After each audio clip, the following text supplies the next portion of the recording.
Am I there?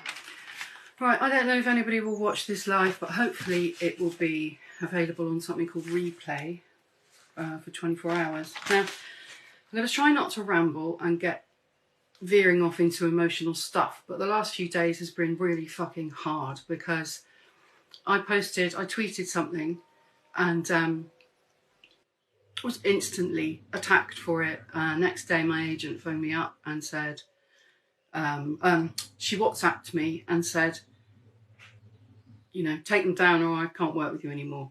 So I said, no, I'm not taking them down. So she ended our contract. I've since seen that she's posted something distancing herself from me as a transphobe. Now that is so defamatory and inflammatory, and I'm really, really cross about it. So what I tweeted was that I don't believe that humans can change sex.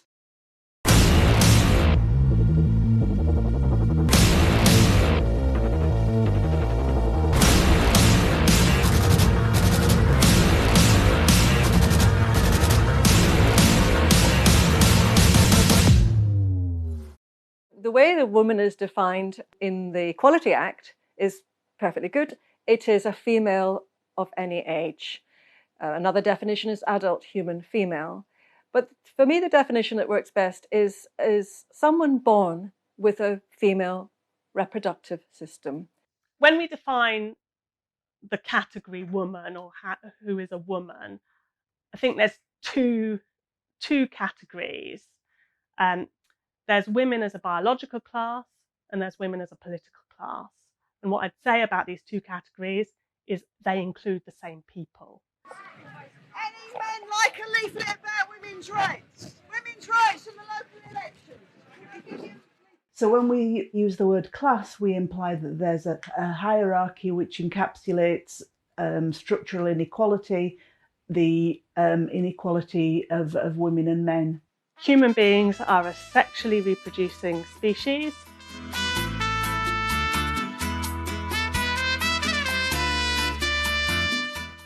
Like loads of other animals and plants, that means that the way we reproduce the next generation is we have two types of individuals, male and female.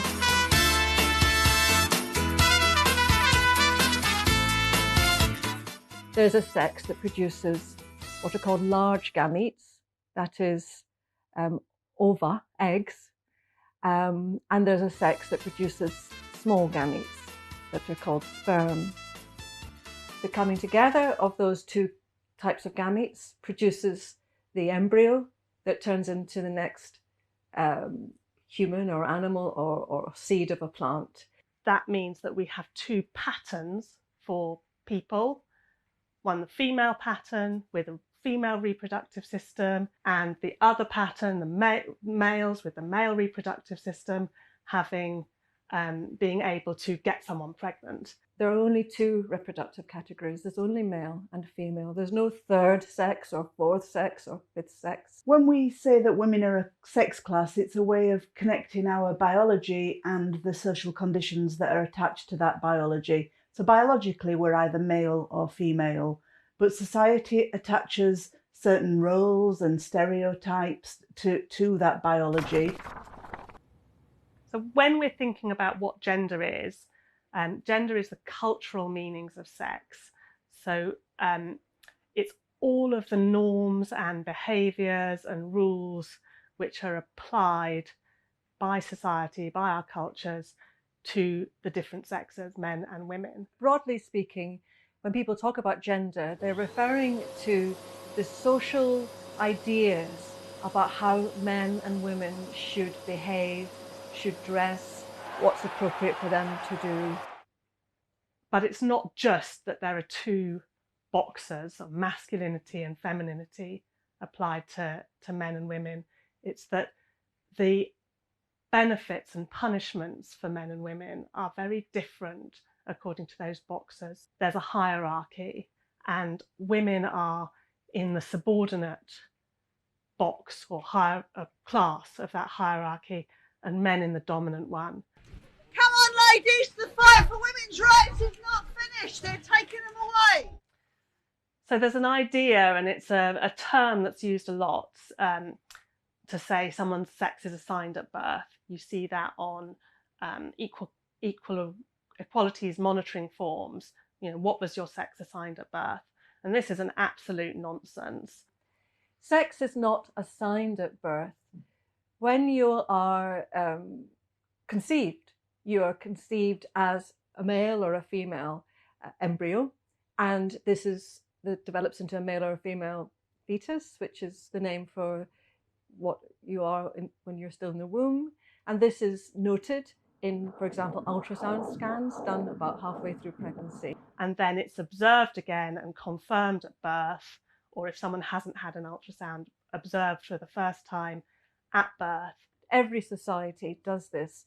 Many women give birth in places where there's no doctor or even midwife there, but people still manage to tell what sex a child is because it's observed through looking at the external genitalia.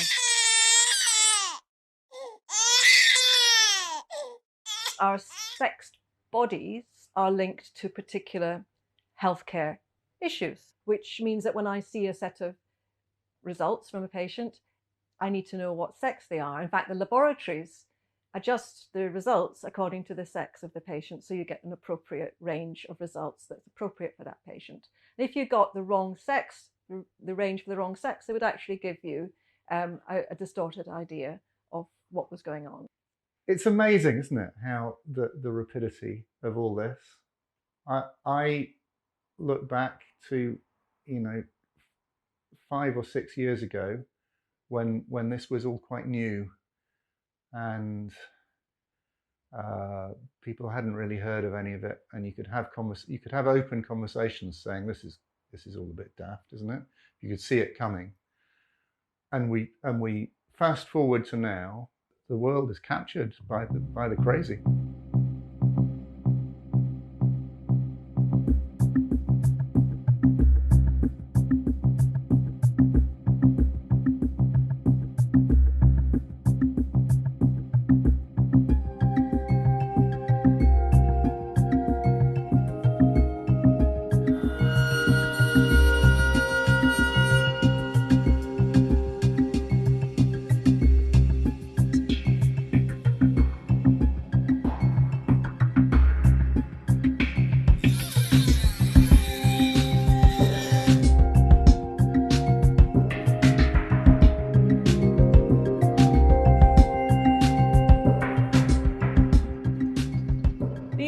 Of the mantra trans women are women for women, well, first of all, it's an absolute nonsense.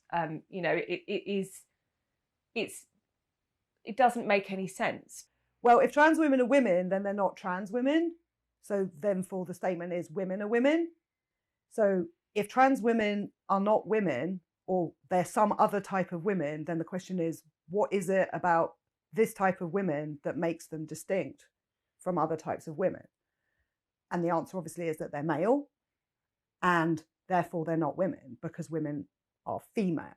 So if trans women are not male and are women in the way that other women are women, then they're not trans women. And then the statement trans women are women doesn't need to exist. So it's a logical contradiction, right? There has to be a recognition of sex. Trans women are male people who identify as women. That is a different class of things from female people, because female people do not identify as women. Female people are women.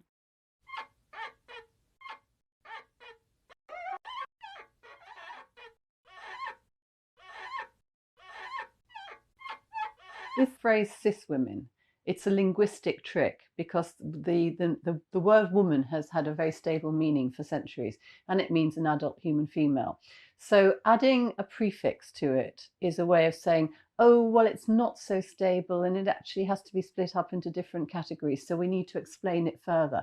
And that allows other people into that category. So instead of being a woman being an adult human female, suddenly it includes men who identify as women, it includes trans women. And so we then have to kind of have a marker to show, A, that we're actually the biologically female type, and B, that we accept the ideology. So it's wrong on two grounds. One, because it's coerced speech. I mean, I'm not cis. I don't know any woman who describes herself as cis.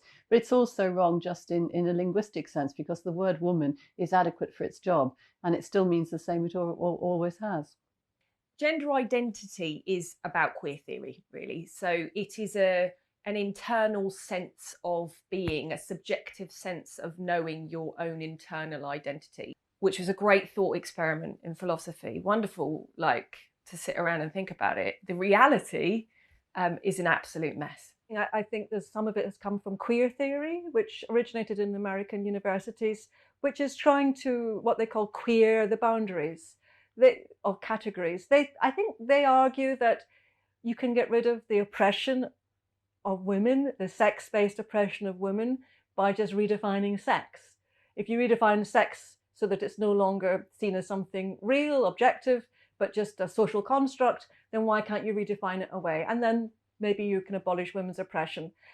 To me, that doesn't work, because if a woman is being subjected to some of the sex-based oppressive treatments and behaviours that happen to women, for example, female genital mutilation, child marriage, rape, domestic abuse, sexual slavery, etc., which are very real issues all around the world, that woman can't just say, oh, I don't identify as a woman, I'm really a man. She can't abolish the social construct. It's real.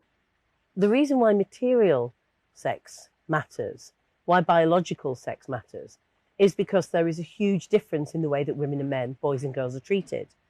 If there was no discrimination, no oppression, no sexual violence, no domestic abuse, no gender-based violence, as it's sometimes called, then it wouldn't really matter who is recorded as who, because we wouldn't need to keep the statistics as to who is being underpaid, who is taking care of the children, who's doing the domestic chores, who's being raped, who's doing the raping. None of that would matter. So we lose a huge amount of knowledge and opportunity to support women and girls if we trump gender identity for sex. Female people's ability to make claims about their own rights is consistently being contested and undermined, and female people are being monstered because there's all this discourse in our culture that constantly prioritizes the needs of male people over the needs of female people. It's called patriarchy. So in the past, there were liberation movements like gay liberation, which really got going around the time I went to university. I was a student, and we were, women like me were incredibly supportive of gay men and lesbians because we thought rightly that they didn't have their full rights. This is very different because this is a movement which is asking to take rights away from other women. No civil rights movement in history has asked for rights as members of another class of people. That is unprecedented. There's a very, very clear clash of rights. The trans ideology completely denies that, but I think it's actually dishonest to say anything other than this is an attempt at a wholesale taking over of women's rights. The trans rights movement is asking for the rights of another class of people, and then claiming that if we do not give them the rights of another class of people, that they are being oppressed. That's unprecedented. And it turns out that the rights of the people they're asking for are themselves an oppressed class. And that the members of the group that are demanding those rights are members of the dominant class. So what we have is male people demanding female people's rights. I made the stupid mistake of feeling that feminism was done and that we had all our rights and we were okay. And then this came along. I'm like, oh shit, maybe not.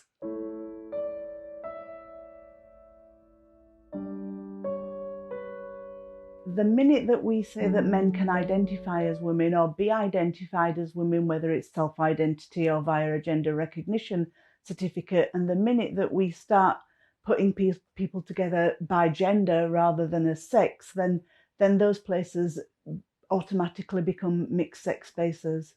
Lots of places sex doesn't matter, and it's against the Equalities Act to discriminate on the basis of sex. But the exemptions are in the places where sex does matter. So things like health, prisons, domestic violence refuges, those kinds of places where actually it does matter for women's safety and privacy and fair competition. You make it very difficult if you conflate sex and gender in the law in those places, because that creates confusion in the minds of service providers. Are they allowed to create a service that's single sex? By single sex, do they have to let in people who identify into that sex? And if you do that, if you have your supposedly single sex services that include people of the opposite sex who identify into the sex, it's no longer single sex by default. The changes in policy are the most interesting ones to watch in women-only spaces, because what we've seen is, although there's been no change in the law, in many spaces, gender self-ID, sex self-ID is already law. So even within the male violence against women movement, there are services that are saying, "Oh, well, yeah, but we're women only," and they're advertising their spaces or their jobs under the Equality Act, Section 9 or Schedule 3, you know, for women-only spaces or for women-only staff. And yet then when you just scratch the surface, they then underneath that will say, and by woman we mean anybody who identifies as a woman. So pronouns, whether someone is a he, she, they, pronouns denote a person's sex.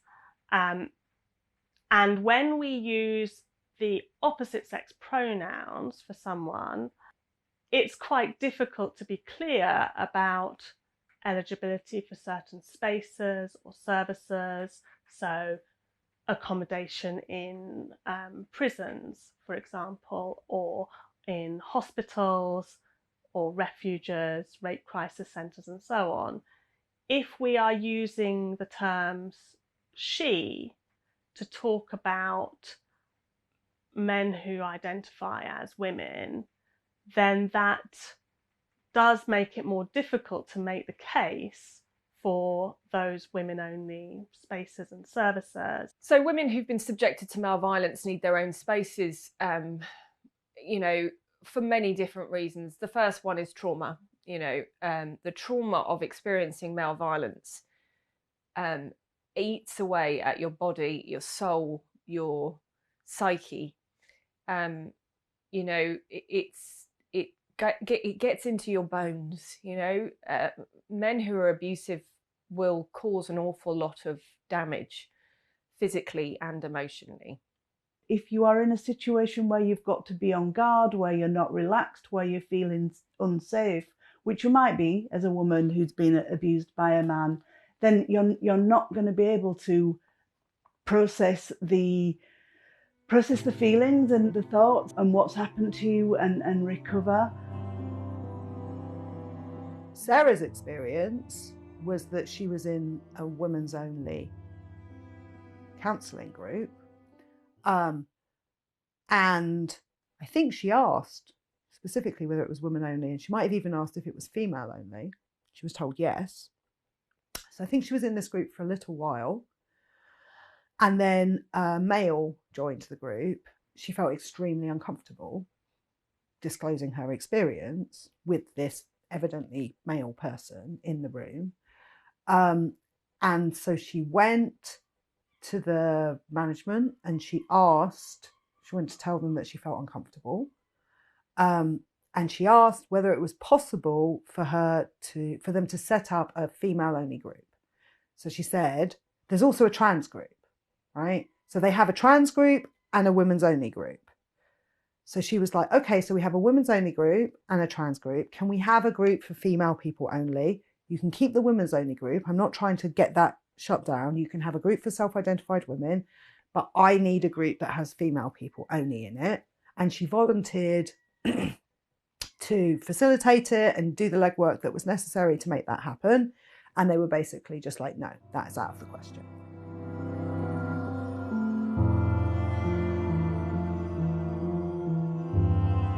Women make choices in how they access healthcare, and often it's very important to women that they have a female carer for intimate care, or a female doctor for a procedure or an examination. Or it might, to put it another way, it might be very important that they don't have a male doctor or a male carer, because women have often experienced all sorts of male intrusion and aggression. You know, even if it's low-level stuff, they just may be more comfortable. And it's not just about safety, it's about privacy, it's about dignity, and women feeling like they are able to have their care in a way that's most comfortable for them.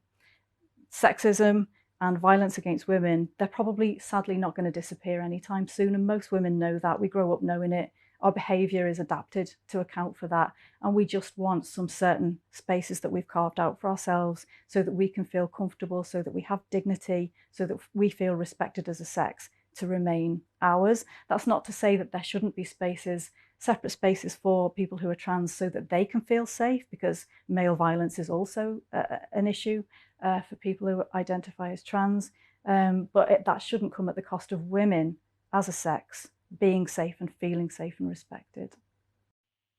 Who told you you could redefine the line between your sex and mine? Who told you you could have my rights and that I had to play nice as you guys got in my face and told me I had no place?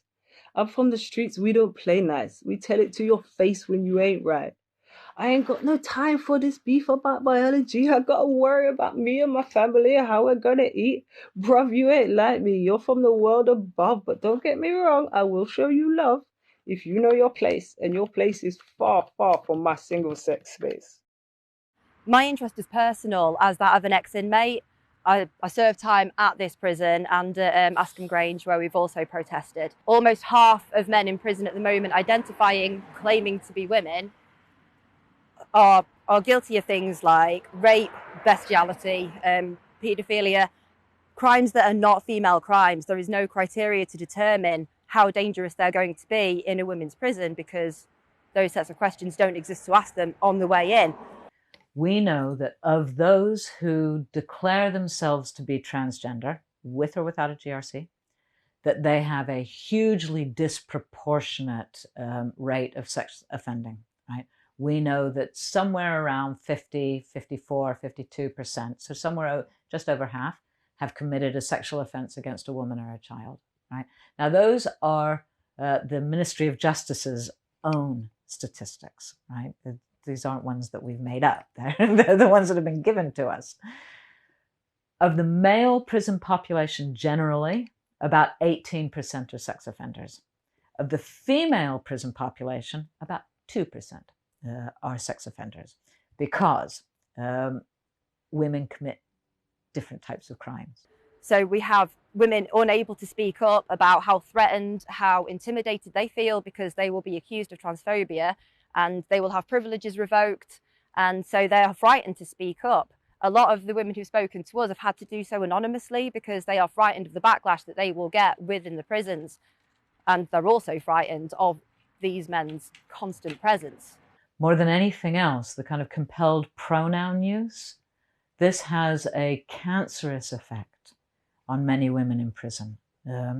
So compelled pronoun use, when you're looking at somebody who physically has the advantage of a male, and you're asking a woman whose life has been marked by violence, asking her to call the person in front of her a she, particularly if that person has been sexually harassing her, is the supreme act of invalidating her experiences. They're very dangerous, they're predatory, and the risk that they pose is, well, it's unthinkable, and it has become a reality. We've seen, again with the Karen White situation, within 2 weeks of being moved to a women's prison, he sexually assaulted 4 inmates.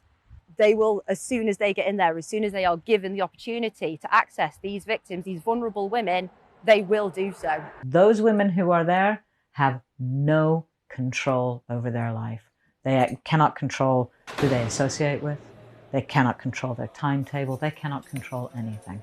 So the state has a huge obligation towards a group of people that they know have profound mental health problems, that have had profound histories of violence, and then to put a male-bodied individual into that prison and say they are a woman, right? words fail me.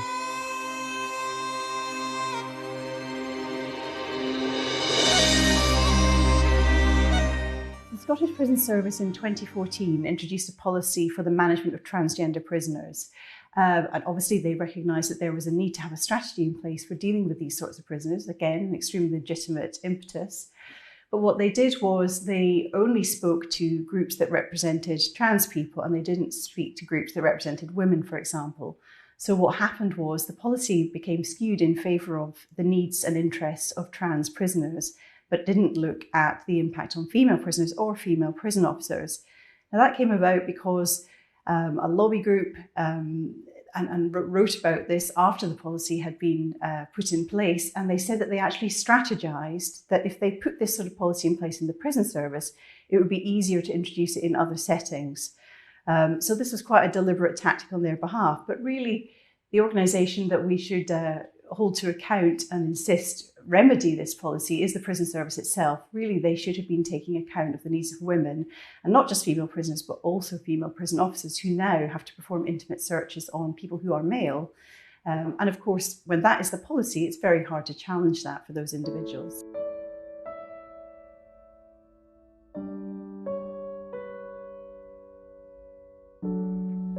I mean, throughout my life, I've always known how important single-sex spaces are. I grew up in a Muslim country. I grew up in Libya, where certainly we had single-sex spaces, and if a space that was meant for women had a male in it, those women would simply leave and we wouldn't be able to use that space. When I joined the fire brigade in 2006, I was one of the first firefighters, female firefighters, to be fortunate enough to have at training school my own changing room, my own changing facilities. Previous to that, female firefighters had been forced to get changed with male firefighters to share the same facilities as them, as well as when they were on station having to share the same dormitories and changing facilities with their male colleagues. Now that was hugely problematic for female firefighters. They were experiencing a wide range of issues anyway, being females and in a male-dominated industry. They were obviously experiencing quite a lot of sexism and other issues as well. On top of that, to not have their own privacy and not be able to get changed in private was a massive issue to them. And I know that it did lead to either some firefighters, female firefighters, having to get changed in their cars on some occasions, getting changed in offices, not using the dormitories at all, having to rest in the TV room or in chairs in offices, which are completely inappropriate. And in some cases, women just left the job altogether because it just wasn't an environment that they felt comfortable in. There was times when females were being bullied on station, and one of the ways that they'd be bullied is by the male firefighters entering those female facilities, such as the toilets and the changing rooms, using them when the female was off duty, making a massive mess, leaving pee all over the toilets, etc., just really messing up the area and doing it time and time again. And that was a way that they were bullying these female firefighters, because they knew how important female spaces were to us, and that we'd actually fought for years to get those female spaces. So public attitudes to trans women in single-sex spaces is an interesting one, because the way that the polls have gone, like the YouGov polls, they started to ask more specific questions of the general public. So initially it was, that's absolutely fine, you know, I don't mind. Most women are kind and compassionate. So if you survey women and say, how do you feel about trans women sharing women's toilets or whatever, most women will be relaxed and say, that's fine. But if you include in that question, by the way, most people who identify as trans women still have a penis, they haven't had any surgery, they're fully intact, just wearing different clothes, or they might have had taken some hormones.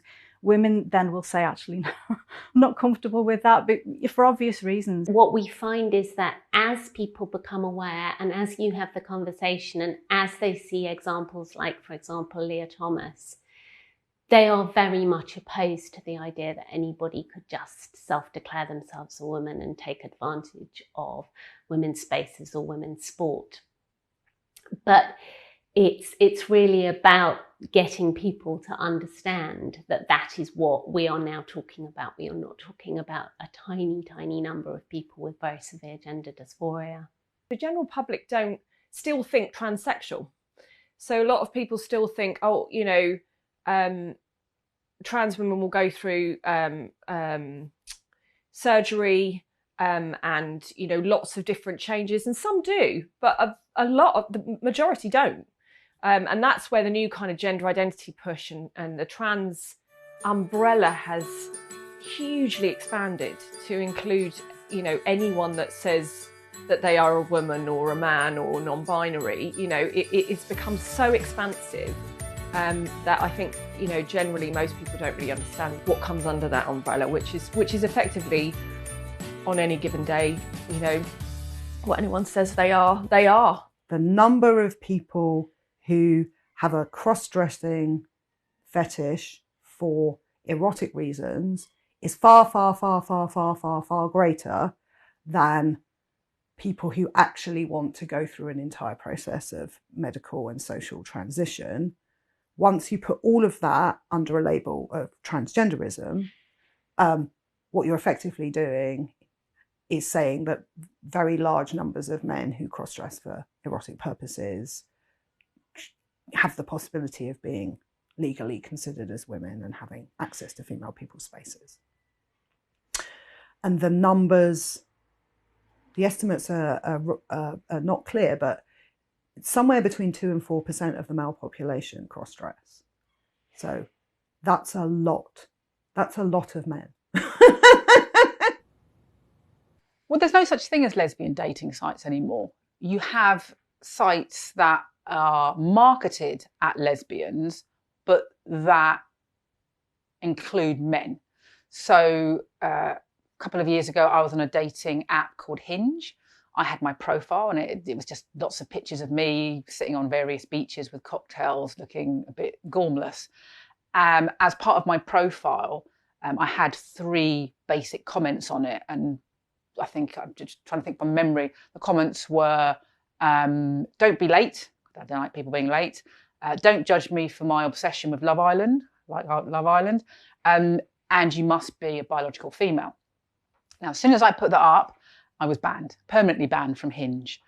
And it's clear that they banned me because I put that I was only ever interested in biological female.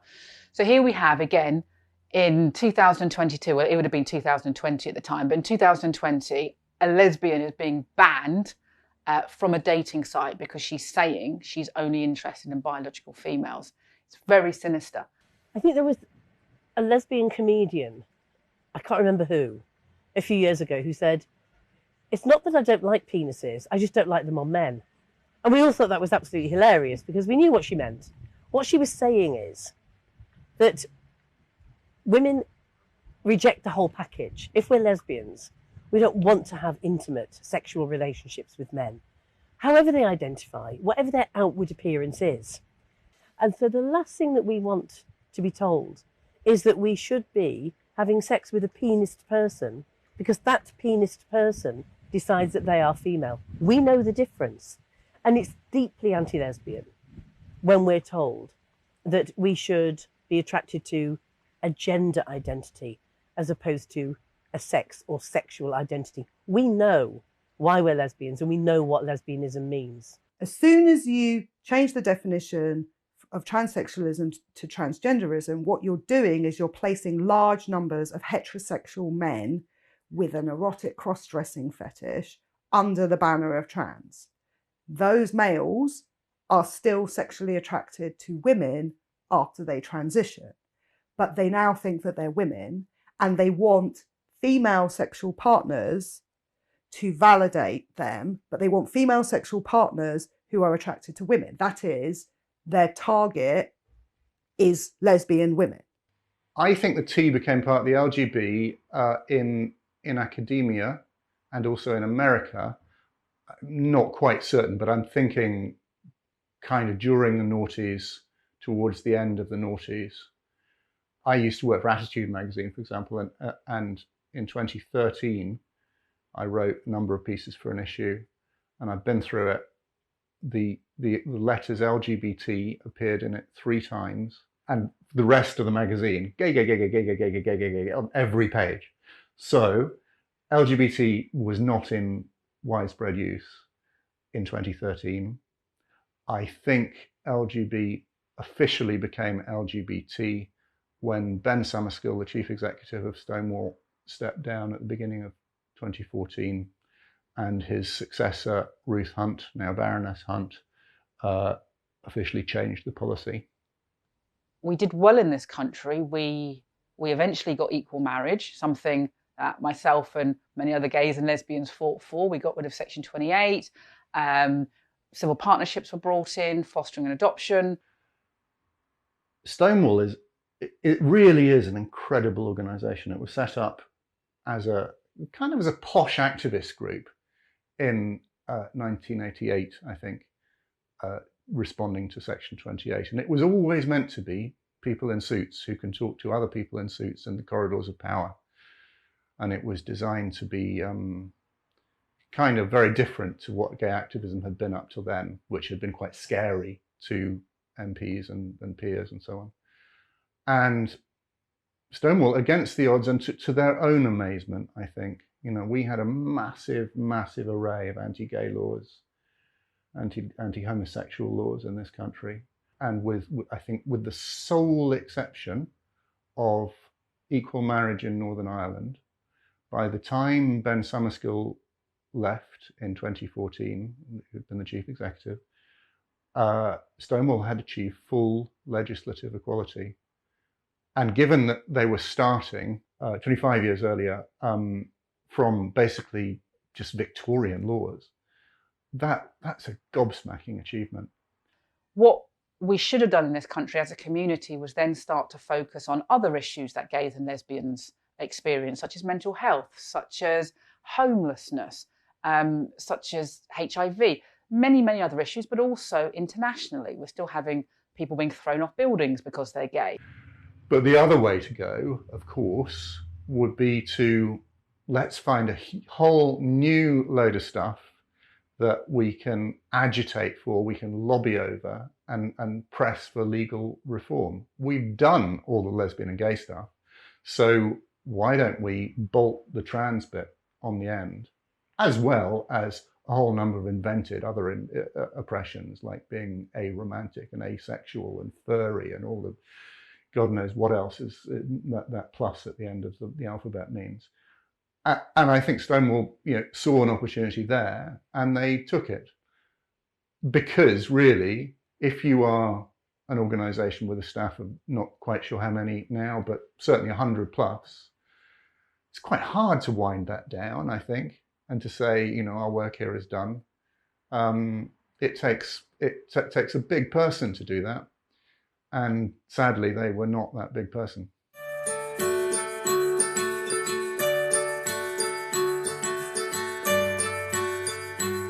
Another thing that I think has been really important has been the premature, if you like, institutionalization of the belief. So there's very good lobbying behind the scenes, and all credit to lobby groups. That's what they're for. They're lobbying for the change they want to see in the world. That's their core purpose. Nobody can fault them for doing it. But what they did was go to major institutions, organisations across sectors, and convince them that the way forward, the civil rights way forward, the progressive social movement way forward, was this version of gender identity theory, using words that are associated with movements for progressive social change. So using words like trans-inclusive, which, who's going to argue with that? Unless you are doing the careful unpicking of what it means for different groups. So I think that kind of institutional capture, institutions being convinced that they need to accept gender identity theory and that it needs to be baked into their policies, or else they would be trans-exclusionary, and then training their staff accordingly. I think this has been one way in which the belief has taken hold before it's really been examined, before people have had a chance to think through the very major implications of changing the way we think about sex and gender.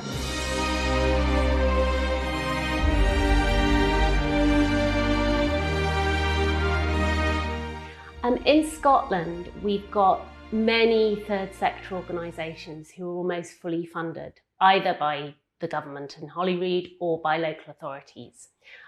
Classic example of that would be something like the Equality Network, which is an LGBT organisation, or Engender, which is supposed to be Scotland's feminist organisation. I think it's absolutely clear that there has been policy capture across Scottish institutions, both public and private, over the last decade, possibly even longer. And I think we can attribute that to what I see as deeply undemocratic processes, whereby groups that claim to represent the trans community, and I have some doubt about whether that they genuinely do represent the trans community, have lobbied government, which is a legitimate activity in a democracy. But unfortunately, government and other public bodies have not considered the needs and rights of other groups. What we have seen recently when we look at FOIs and how policy is developed is that Scottish Government are almost outsourcing policy to some of these organisations. Civil servants have been getting in touch with officials at these organisations and asking them for guidance and advice on policy that is coming in. One thing I see actually through my work, a bit of contact, boardroom level, with people who have no interest in this personally, but are aware that there is some kind of row that they don't understand at all, don't especially want to understand, but they know it could be trouble if they're an employer, a large employer, and so they will do whatever they need to do to protect the business. And of course, what do? You get a consultant. You get a diversity consultant. And isn't it lucky that the lobby group, which is promoting all of this bullshit, is also effectively a diversity consultant? And, if you're a CEO of a blue chip company or something, you don't know that. Why would you? I mean, you didn't know that. Maybe you know it now because it's been in the papers enough. But at the time, you wouldn't have known that.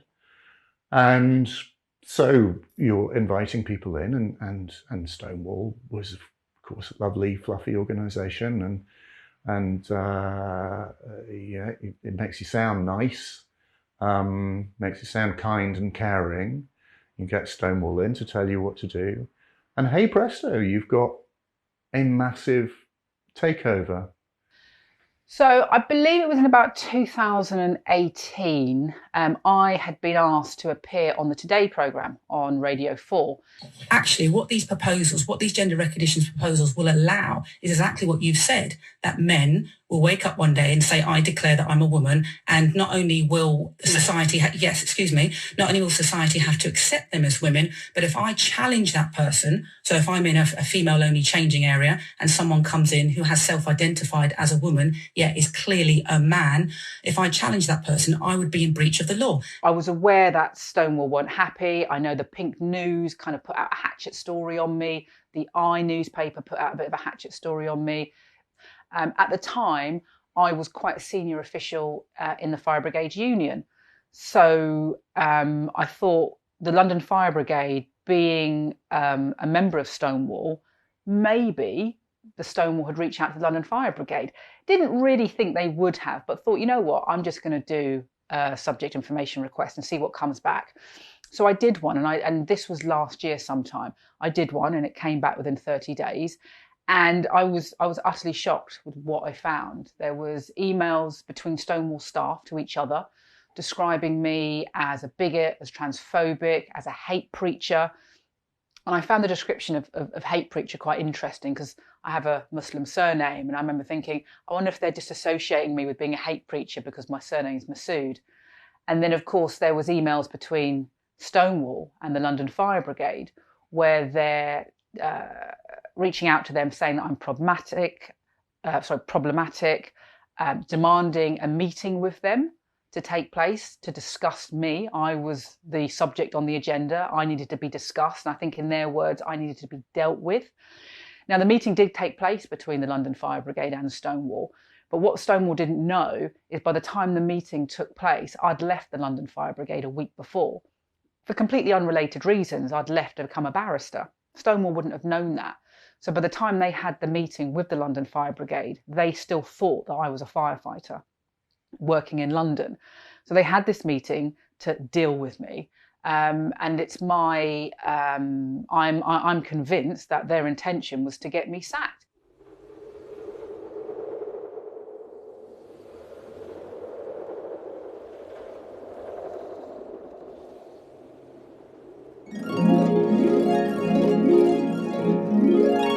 It's kind of like a spell.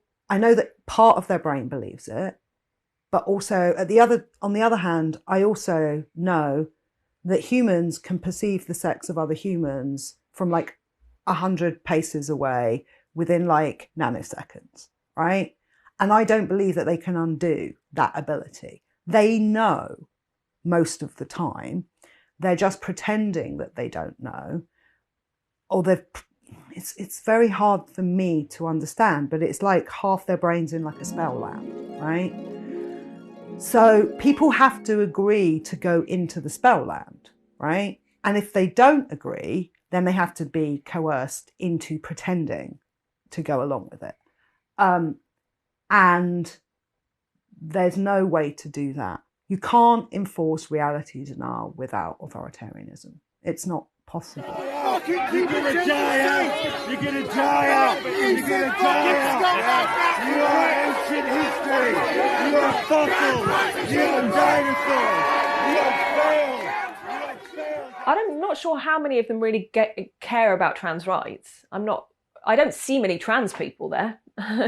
I see a lot of men shouting at women and telling them to shut the fuck up. The way that these events are protested, tend to be protested by trans activists, really is done in a very aggressive way. The intent is to silence debate, silence women, ridicule women, mock women, undermine women, make women feel afraid.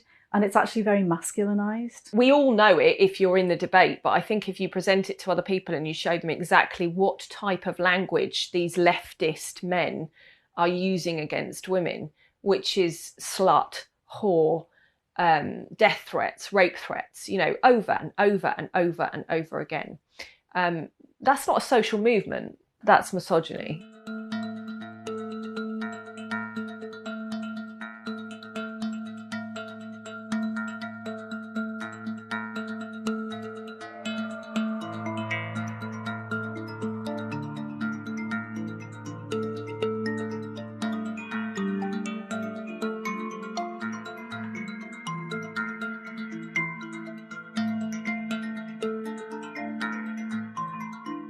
On the one hand, they're doing the whole kind of, we're so vulnerable, we just want to pee, we're a terribly marginalised minority. And on the other hand, they're running around going, we're going to rape you to death with our cocks, enjoy your erasure, we're taking everything from you, there's nothing you can fucking do. Everything that matters should be up for debate. And women are saying this matters to us as women. And also it matters to young children and young people. Usually it's women who have taken the lead in thinking about things like child safeguarding. So we need to be able to talk about these issues. They're serious and they're important. And there are trans people who agree that we should be talking about it. So the people who are saying it's not up for debate, I don't really know who these people are. I don't know whether, I think one reason is that they're afraid of the debate because they don't have any really sound arguments. They really don't have any good arguments. But also saying it's not up for debate is part of what I mentioned earlier, the cult-like nature of it. You can't discuss this because it's a dogma. It's like a religion. You have to either accept it or not. If you don't accept it, then you are beyond the pale. You're not worthy of being listened to. So until last summer, for 8 years, I had been the independent chair of the Mayor of London's Violence Against Women and Girls Board, appointed extraordinarily by Boris Johnson. And then I continued under Sadiq Khan.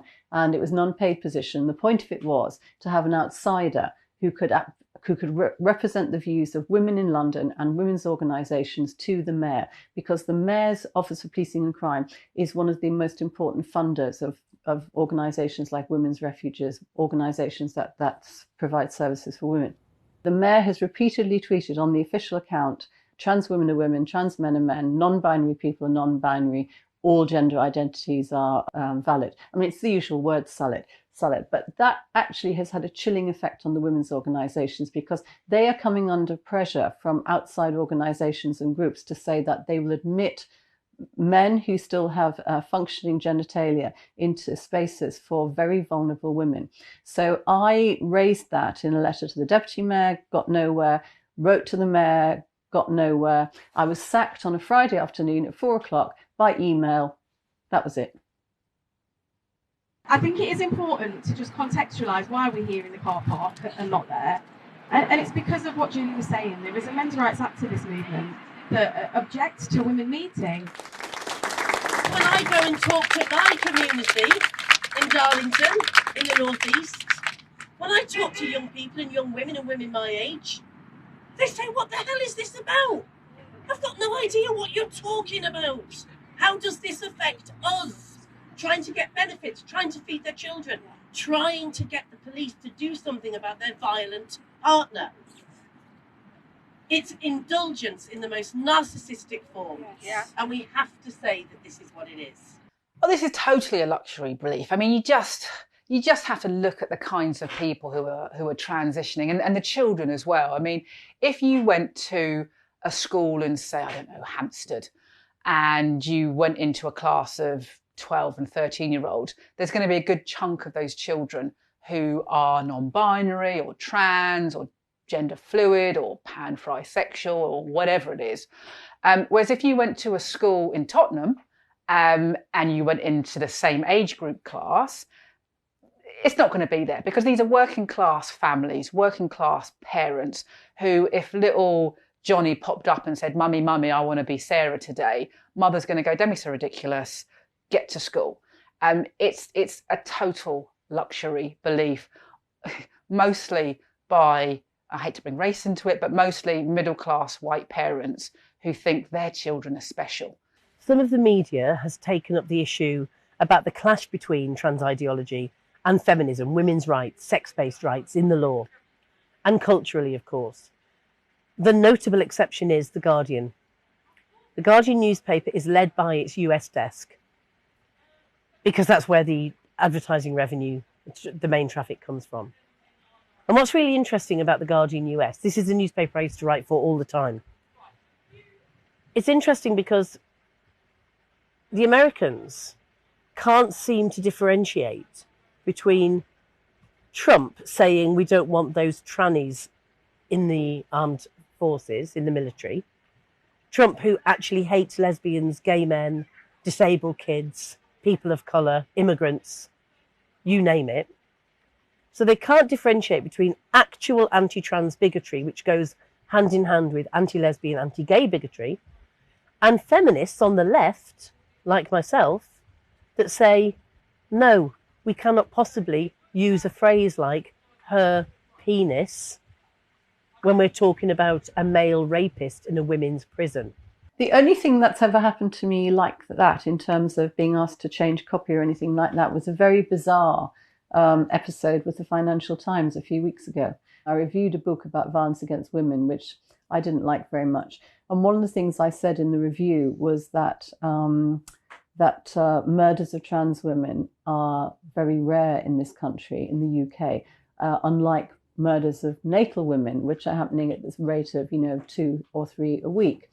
And the copy was signed off, everything was fine. And then out of the blue, I got a phone call saying people at the FT are concerned about this word that you've used. You've said that that murders of trans women are rare, and they feel that's a pejorative word.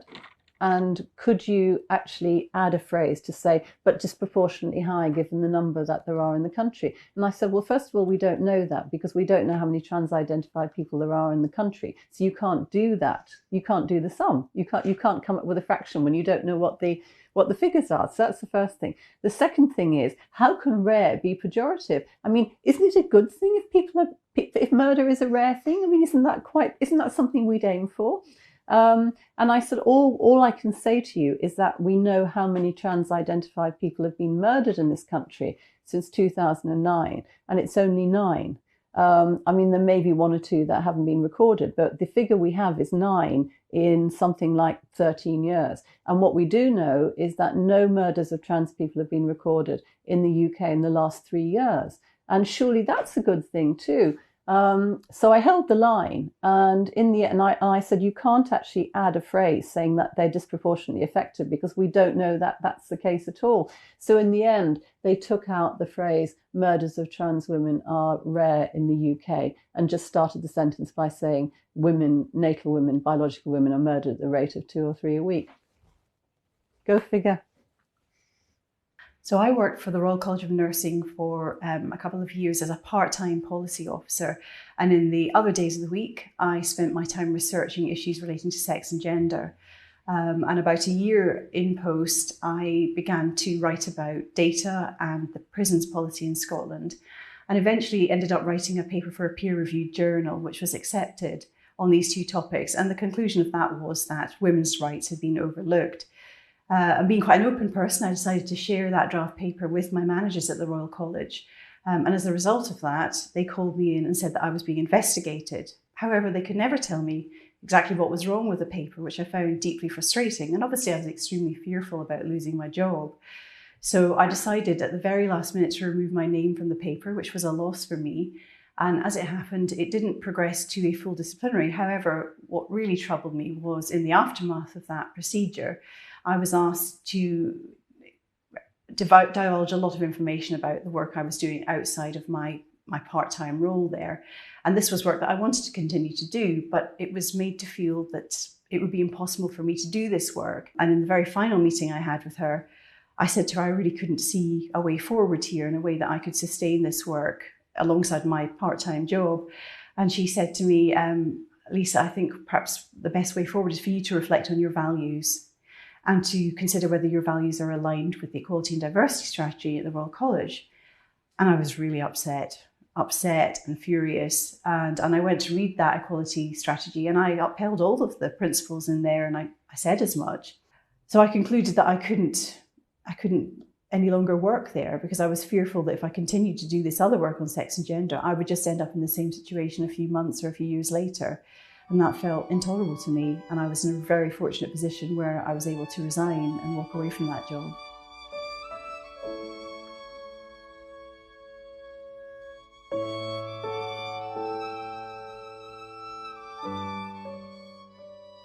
So transgender rights, I would say, and I think a commonly understood way to understand those would be the rights of people who identify as transgender to live their life free from harassment and victimization and discrimination with dignity and respect, which I would, of course, support, and universities should support. You know, universities as workplaces are obliged to support that view of transgender rights, but I also think they should. What has happened, however, is that some of the lobby groups in the space and some academics have used that term transgender rights and applied it to gender identity theory.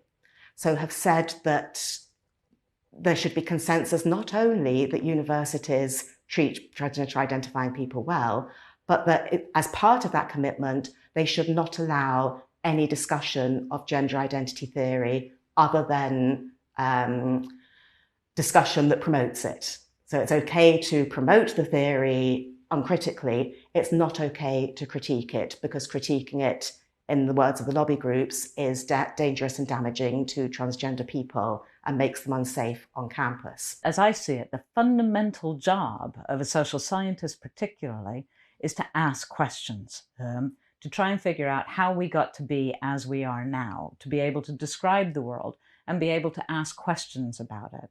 Now, the accusation of transphobia functions precisely to shut that question down. A transphobe is any human being that understands that humans are a sexually dimorphic species and thinks that that might have any relevance whatsoever to any area of human life. They're meant to be generators of ideas. They're meant to be generators of discussion. They're meant to be places where we produce knowledge. But for me, the absolutely core purpose is the pursuit of truth through inquiry and investigation and debate without political interference. They have almost singularly failed to actually stand up for the values that a university is supposed to stand up for, and do what a university is supposed to do, which is interrogate public discourse. Really, if humanities academics are going to serve any useful function and we don't hold public discourse to account, I'm really not sure what we're doing. Most people, I think, who've engaged with this topic at all are aware of the high-profile cases. So people are aware of what's happened to Professor Kathleen Stock in Sussex, which was dreadful. Over a period of time, she was subject to quite a lot of pushback and abuse, culminating in masked protesters on her campus. I gather the tunnel through which she entered campus was plastered with posters with her picture calling for her to be fired. The idea behind the Gender Critical Research Network was a really simple one, and that was to gather a group of academics, both at the OU and across the country, if not internationally, to gather a group of people who are interested to ask a very simple question: how, why, and where does biological sex matter? Right? That's all. I mean, that's it's a really simple question. But oh my, the backlash was extraordinary. I knew there would be a backlash. I never expected it would come in the shape that it did. There was an open letter that was placed on Google Docs denouncing us, asking the university to disaffiliate itself from the Gender Critical Research Network. That open letter attracted over 360 signatures of Open University staff, not students, right? Staff, most of them academics. I have people, colleagues with whom I worked quite closely in the past, who've either stopped talking to me altogether or will say to me, Shireen, I can't be seen with you. So I can meet with you off campus, we can meet and have a cup of coffee off campus, but I can't be seen with you. Our union at the Open University were trying to say that academic freedom needed to be curtailed according to this, that, or the other political ideology. In particular, that academic freedom for gender-critical academics needed to be curtailed. And there was one union meeting. I was at that time a member of UCU. I no longer am. I was a member, and there was one particular meeting that was just appalling. I've never known anything like it coming in a university. People who were called, or as gender critical scholars, we were likened to Holocaust deniers. We were likened to being responsible for genocide. I mean, it was absolutely appalling. You do not have to use that level of hyperbolic, propagandist, guilt by association, demonizing all of your critics, if the things that you're saying make sense. I've been a very active member of UCU. So I've been somebody who's been on my branch committee. Every university has its own branch, and that branch will have officers and committee. So most years I've either been a branch officer or at least a branch committee member. All the time I've been in universities, I've been a workplace representative, which means I've represented people who have workplace issues. And I've also done local negotiations with management. So I come at this as a lifelong trade unionist, a very active trade unionist. I believe passionately that everybody should be in the trade union that negotiates their pay and conditions. That is my background. I left UCU at the end of last year, and that was a really big thing for me. It broke my heart to leave. It's not something I would ever have imagined doing.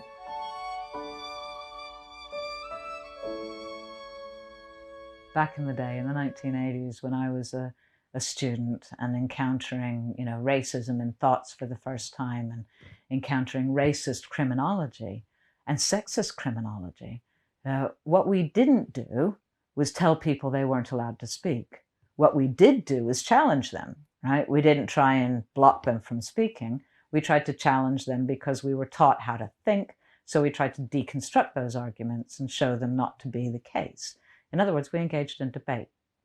But also I think it teaches students that not only is this particular theory unassailable and you have to believe it, but there are such things in universities as theories that have to be accepted as unassailable truth, as unassailable fact.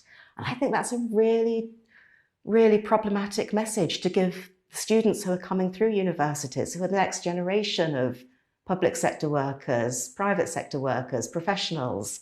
They're all coming through believing that gender identity theory at the moment should be beyond question, but that who knows what the next theory will be that will present itself as unassailable. And they're learning that there are theories that you cannot critique, you cannot discuss, you cannot debate according to normal academic conventions.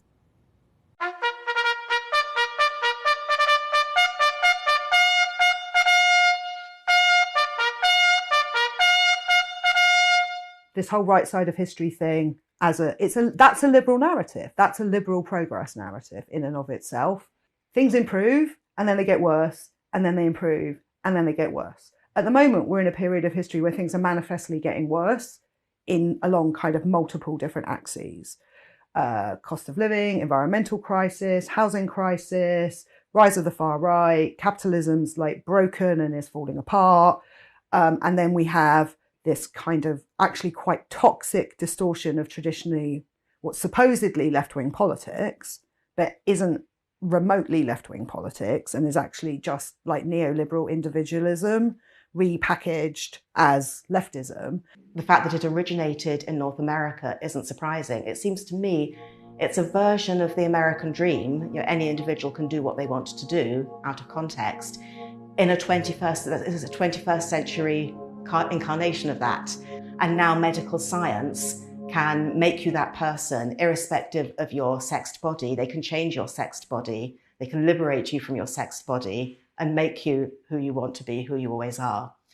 I don't think that's left-wing in any way. I think that's much more right-wing. And I hesitate to call it the left because for me it's not the left. It's just misogyny under the umbrella of progression. How can it be a left-wing movement when I'm being told as a black lesbian that I can't date someone of my choice, that I have to consider biological men? That's not socialism. That's not what being on the left means. And what's been quite shocking has been the number of people who call themselves socialists, who'll stand up on any issue under the sun, who've disappeared when it comes to the issue of women's rights.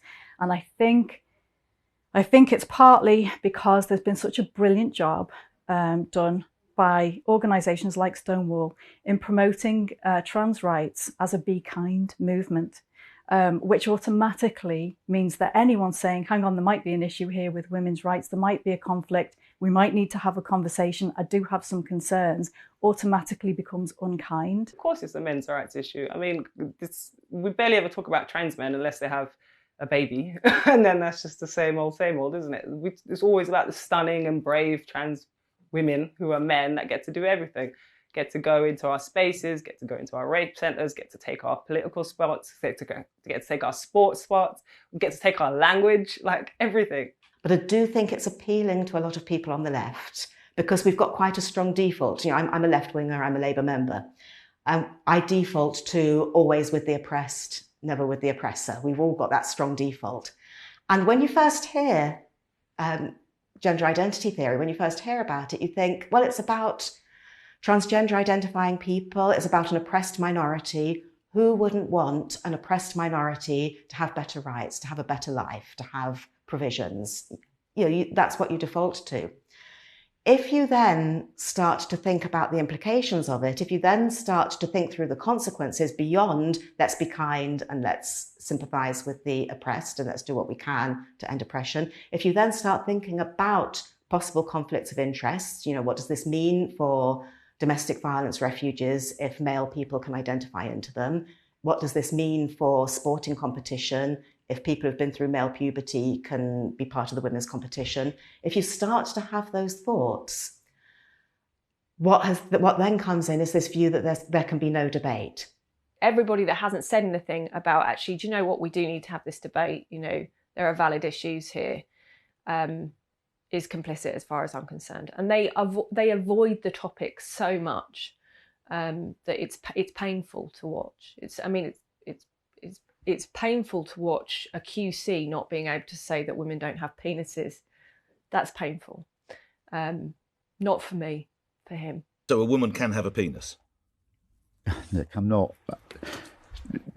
I don't think we can conduct this debate with, you know. Sorry, have I offended you in some way? No. It's just no. I just.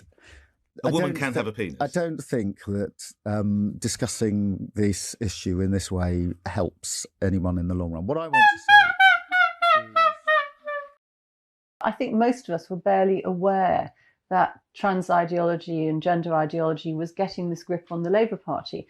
It began to emerge when, you know, suddenly Labour frontbenchers got nervous when you asked them questions about what is a woman, or you know, can a woman have a penis? Questions I'd never thought to ask leading people in the Labour Party. I mean, can you imagine asking Barbara Castle, "Hello, Barbara, do you think that a woman can have a penis?" Oh.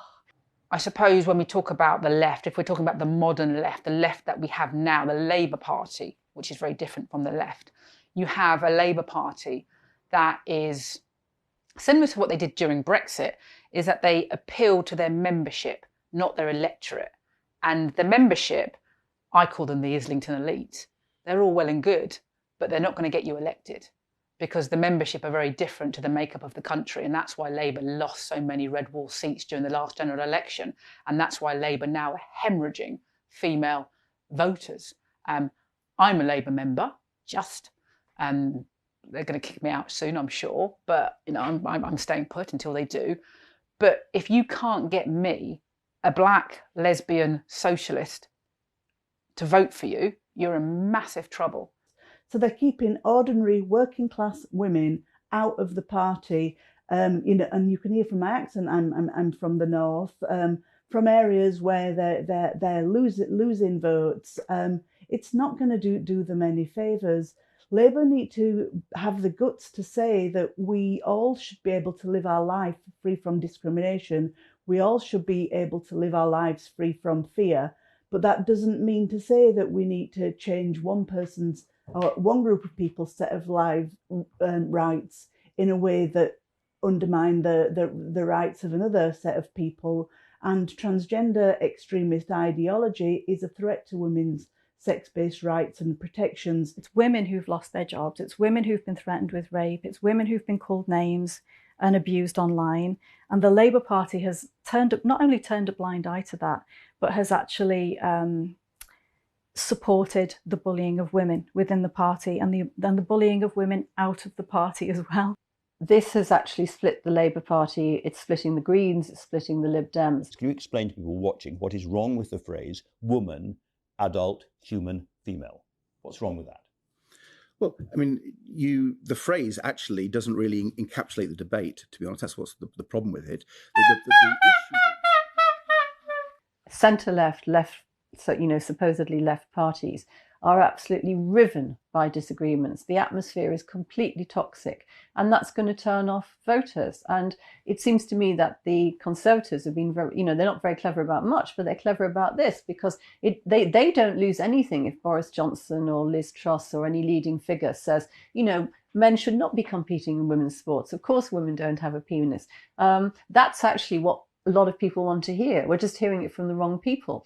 I'm a radical feminist, eco-feminist, and a Marxist, and I keep being told that I'm a Nazi because I think that male people are male people and female people are female people, and that material reality is, you know, is necessary to explain the structure of exploitation, and that you can't explain structures of exploitation without materialist analysis.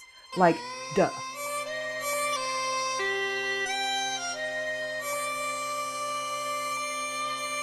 What the Scottish Government has tried to do is a pattern that we've seen in other countries like Norway.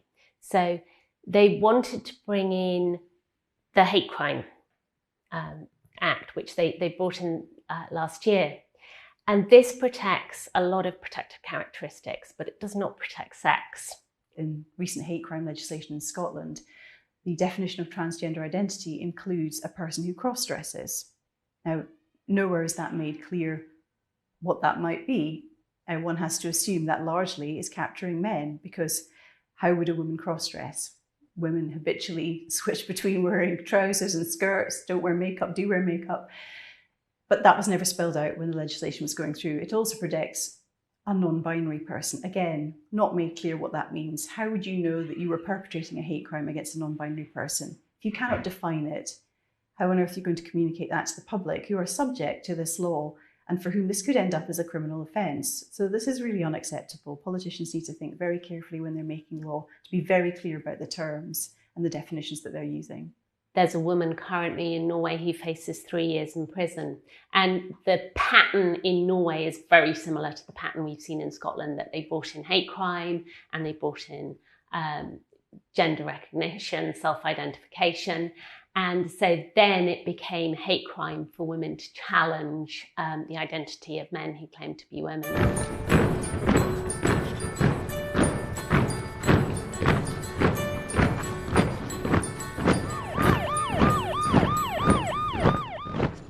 I do remember listening to something on Radio 4 where a bunch of young trans kids were being interviewed, and it was, at that time, it was a very new phenomenon. So I'm thinking it was 2013 or 14 or something. And they were being interviewed sympathetically, and what's going on, and why did you make this decision? And one of them said, well, I kind of had been a girl, and I realized I was attracted to other girls, and I thought, this is horrendous, this is a terrible, terrible problem. And then suddenly somebody said, but there's a good reason for it. You're actually a boy. And I was pretty shocked by that, because whilst I know that is very clearly a narrative now, we're very familiar with this, it was the fact that it went so unchallenged, that this is the most normal thing in the world to say. And all the interviewer needed to do was to say, but couldn't you just have been a lesbian? Why did you not go down that route? It's interesting the way that we talk about identity, gender identity, and how so many young women at the moment are presenting at gender clinics saying that they're non-binary or that they wish to be trans men.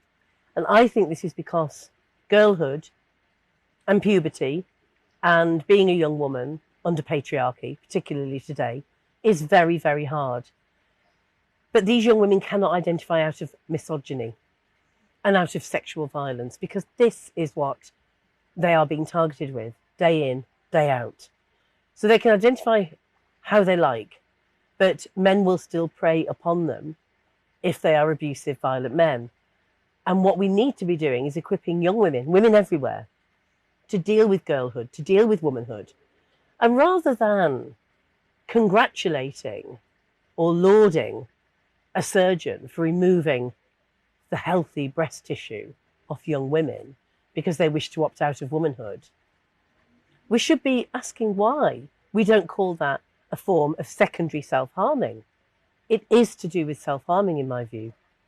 Who would want to be a woman in the world today? I mean, it's basically, pop culture is like an inch away from porn, and porn is about rape, abuse and humiliation of women now, and that is basically pop culture. And unless you want to be submissive, be nice, be kind, do what men say, give your body to everyone, then like that's what the world's saying women have to be. Even trans ideology, the men that want to be women, they say that they want to be oppressed, they want to be fuckholes. That's what they say women are. So why would a young girl want to be a woman in this world now? I wouldn't.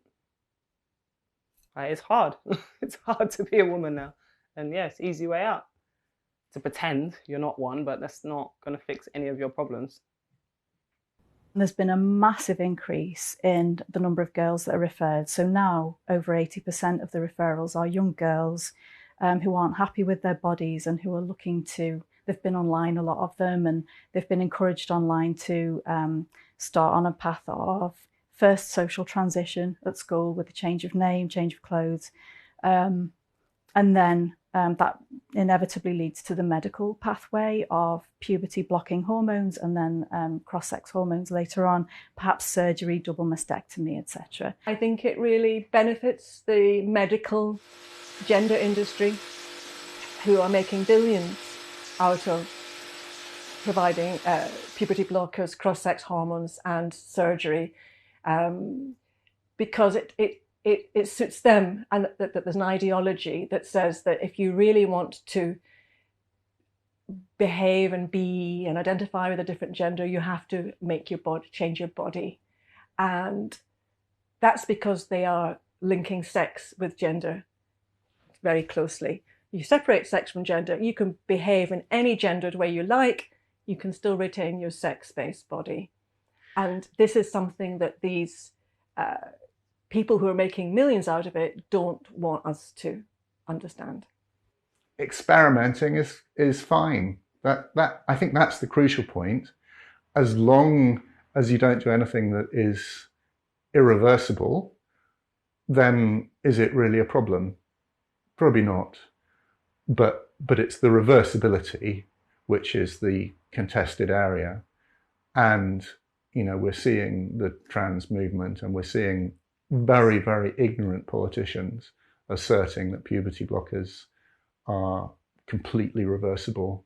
Evidence is beginning to drip through, which shows, for example, that you could have massive problems with osteoporosis at the age of 17, a disease, brittle bone disease, which normally affects people of 50 or 60. So for about 70 years or so, young children have been diagnosed with a condition that's become known as childhood gender dysphoria. What has been, until very recently, the medical protocol with these children is to treat them with understanding. It must be a very difficult thing to go through your childhood believing that you should be of the opposite sex, believing that you are of the opposite sex. It's something that children do need help with.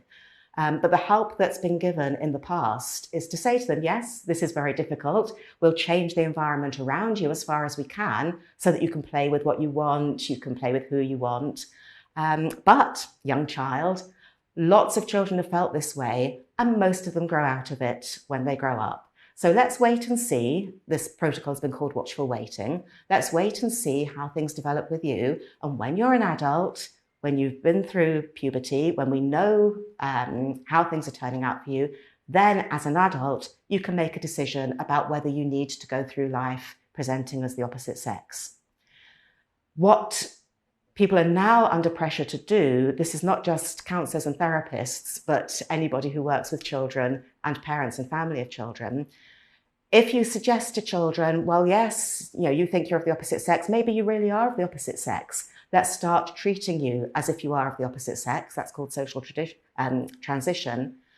You make it very difficult. You cement that belief in the child's psyche that they really are of the opposite sex. And it's then very difficult for them to go back on that. These parents think they're doing the best for their children by putting them on this path, when what they should be saying to their children is, oh, you're a girl and you like to play football, you like short hair, and you look like a boy. That's fine. That's absolutely fine. When I grew up as a young child, pretty much from the age of 4, I remember I was told when I was 3.5, 4, I got hold of some scissors and went behind the sofa, chopped all my hair off. And my mum went spare. And from the age of about 4, I flat out refused to wear dresses. It was a tantrum, hysteria, if my parents tried to put a dress on me or a skirt or anything.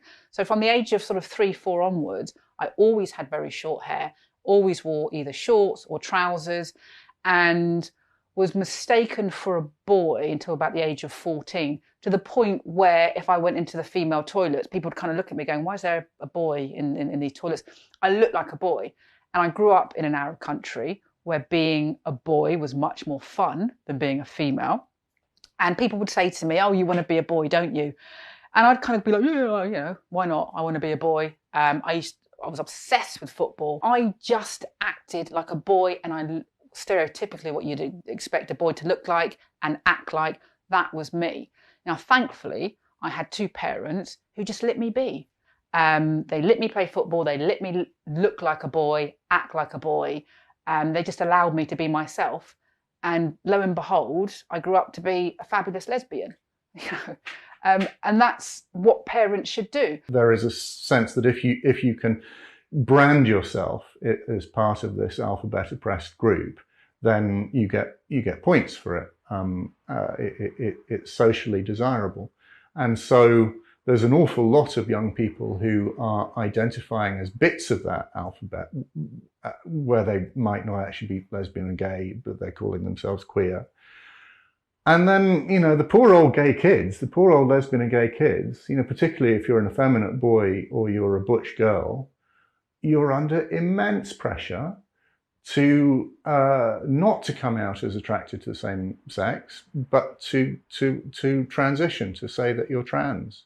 And everybody loves that. The rest of the school love it because, you know, it's trendy and, you know, we can get excited and we can defend you. And it's sincere, it's deeply sincere. But the problem with it is that, you know, I know of examples where somebody has tried to you know, sort of edge out of the closet, or maybe just the way they conduct themselves, it's fairly obvious to everybody anyway, and they start to talk about you know, young teenage lesbian and gay identities, and they're under terrible pressure to no you're trans, and the subtext of it is, if you're trans, we'll be nice to you.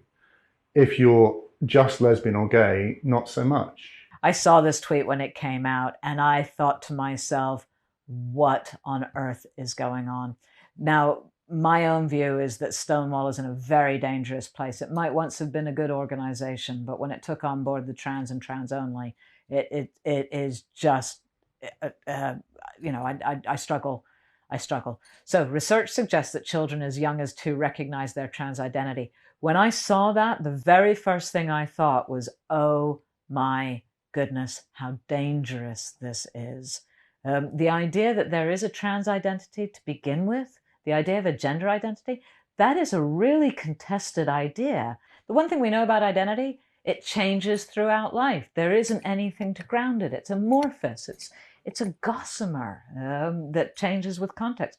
But this, to actually impose on education systems and families the idea that your child may have a unique identity known only to themselves, and then to ask schools and nurseries to respond to that, this is, I hesitate to say the word totalitarianism, but this is where it's going.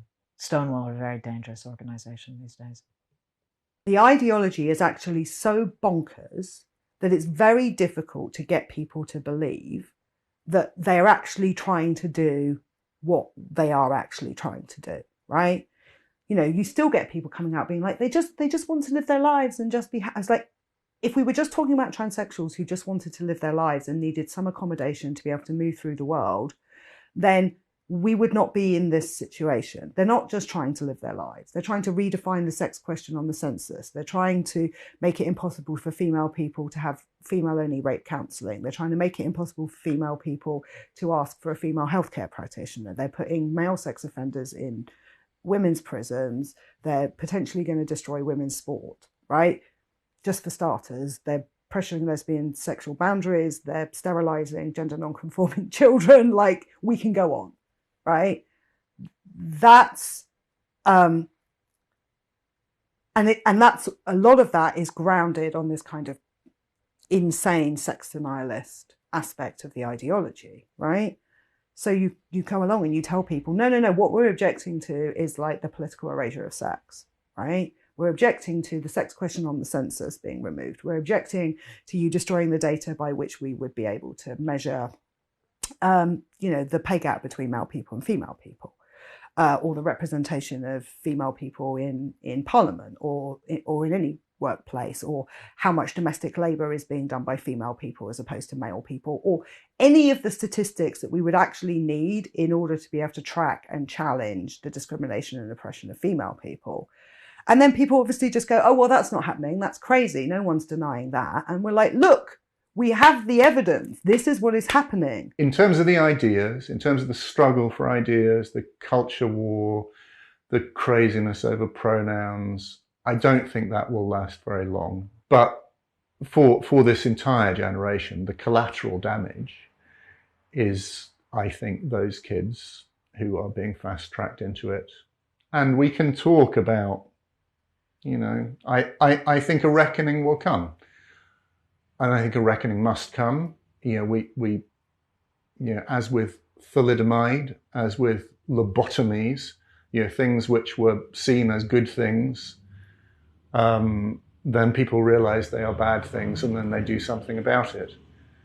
In this case, there is a cultural and political argument about whether or not they're good things and suppressing the evidence.